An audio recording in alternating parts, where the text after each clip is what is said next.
National Thermal Power Corporation shines with 127 honors at Global Communications Conference. National Thermal Power Corporation Limited has won 127 awards at the 19th Global Communications Conference, including 14 gold, 28 silver, 42 bronze, and 43 consolation awards.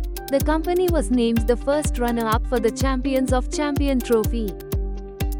Inox Solar powers up 1.2 gigawatts module plant in Gujarat. Inox Solar Limited has started production at its state-of-the-art solar module manufacturing facility in Bavla, Ahmedabad, Gujarat. The facility is set to scale up to 3 gigawatts of module manufacturing capacity as part of its second phase expansion.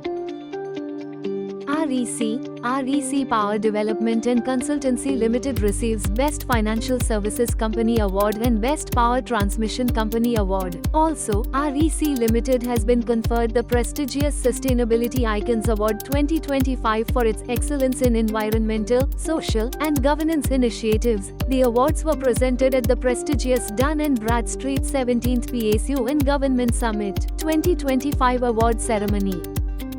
Envision Energy introduces blade manufacturing facility in Gujarat. Envision Energy has inaugurated its 2 gigawatts per annum blade manufacturing facility in Kalyangarh, Bavla Taluka, Ahmedabad district, Gujarat. The facility is part of Envision's 500 crore expansion plan to strengthen manufacturing capabilities in India.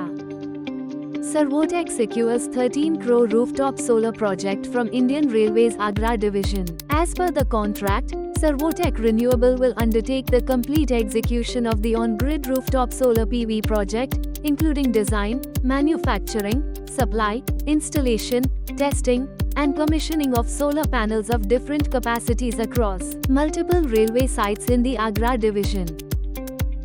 Prisma, an Indian Gas Exchange Limited partner to advance transparent and efficient gas markets in India. Prisma European Capacity Platform GmbH and Indian Gas Exchange Limited have signed a memorandum of understanding to collaborate on knowledge sharing, training, platform development, and regulatory dialogue.